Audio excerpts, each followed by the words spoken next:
हाँ, तो मेरे प्यारे भाई बंधुओं, सारे भाई बंधुओं से निवेदन है कि मैं अभी आप लोगों के बीच मैं सादित प्रश्न के साथ उपस्थित हूँ। तो जो भी यूडीसी, एलडीसी अथवा किसी भी प्रकार का एंकिंग, बैंकिंग, रेलवे का तैयारी में है अथवा 9 क्लास में जो बच्चे पढ़ रहे हैं, सारे भाई बंधुओं को मैं ये सूचित करता हूँ कि हमारा वीडियो जो है वो खास करके आप लोगों के लिए बनता है। तो जो अभी मैं आपको प्रश्न, ये आपका परिमेय 4, 5, 6, 7 से रिलेटेड आपका सादित प्रश्न मैं बताने जा रहा हूँ, जो उसको देखना है भाई।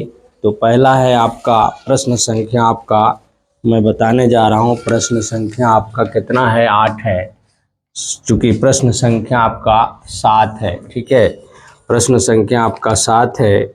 7 कहता है, यदि यदि एक रेखा यदि एक रेखा यदि एक रेखा दो समांतर रेखाओं दो समांतर रेखाओं में एक पर लंब हो, में एक पर लंब हो एक पर लंब हो तो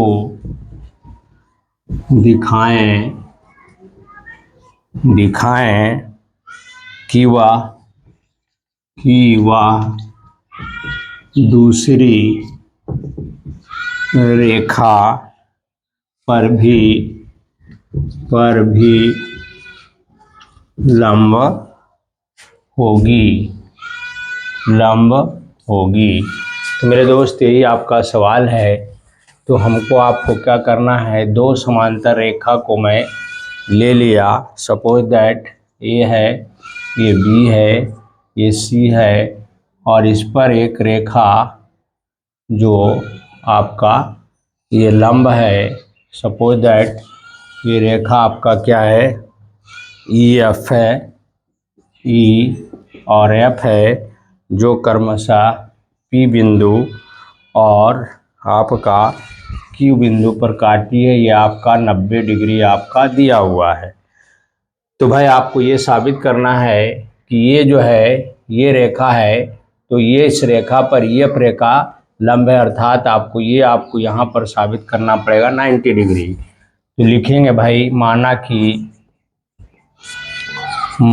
कि सरल रेखा ई एफ समानांतर रेखा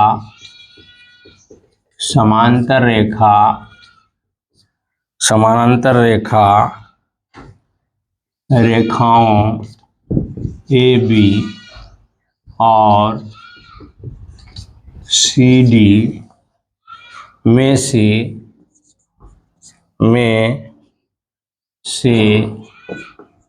रेखा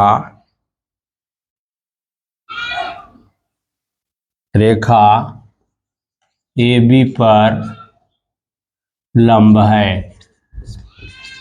है। ठीक है, आपका लंब है,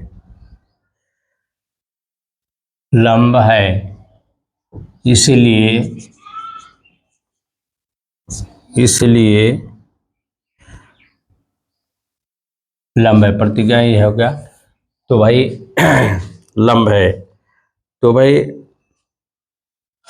अब लिखेंगे, चूंकि E F Rekha A B और सी डी को क्रमशः पी और क्यू बिंदु पर इस प्रकार काटती है कि E F E P EP लंब एबी, इसीलिए साबित करना है कि ईएफ लंब सीडी। चलो भाई प्रमाण में लिखिए। प्रमाण में क्या लिखना है भाई? तो प्रमाण में जो दिया रहता है वही लिखना है। चूँकि कोण ई पी बी बराबर 90 डिग्री। क्यों भाई? क्योंकि ई पी लंब आपका ए बी है, इसीलिए आपका ये हो गया। इसीलिए ई पी बी बराबर आपका A P Q, E P P. अब जो भाई देखो ये आपका क्या है 90 डिग्री, तो ए पी क्यू ये क्या होगा? ये भी 90 डिग्री हो जाएगा भाई, होगा ना? तो लिखेंगे चूँकि ए बी रेखा को ईएफ रेखा पी बिंदु पर काटती है, इसीलिए कोण ई पी बी बराबर कोण ए पी क्यू। क्यों भाई? ये शीर्षाभिमुख कोण है। क्या है? शीर्षाभिमुख कोण है ना? शीर्षाभिमुख कोण है, अर्थात इतना बराबर हो गया, इसीलिए ये 90 डिग्री बराबर हो जाएगा कोण ए पी क्यू। ये आपको हम समीकरण 1 मान लिया। अब चूँकि ए बी समानांतर सी डी रेखा को ईएफ रेखा क्रमशः क्यू बिंदु पर काटती है, इसीलिए क्या हो जाएगा? क्यू बिंदु पर काटेगा तो ये कोण क्या होगा? एकांतर कोण हो जाएगा, इसीलिए कोण ए पी क्यू बराबर कोण पी क्यू डी। क्या हो जाएगा? पी क्यू डी हो जाएगा, अर्थात ये 90 डिग्री बराबर कोण पी क्यू डी, इसीलिए कोण पी क्यू डी बराबर 90 डिग्री। अतः जब ये 90 डिग्री हो जाएगा तो लिखेंगे अतः ई एफ लंब C D. This was to prove. तो मेरे दोस्त आपका ये सवाल आपका बन गया, ठीक है? ये आपका क्या हुआ?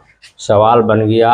तो मैं समझता हूँ कि आपको समझ में भी आ गया होगा, ठीक है? चलो भाई इसको हम मिटाते हैं सर। चलो भाई इसको हम क्या करते हैं? मिटाते हैं, ठीक है? चलिए अब इसको मैं मिटा रहा हूँ।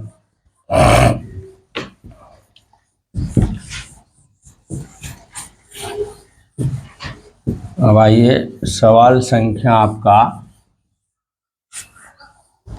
चलो भाई इसको अब मिटा दिया।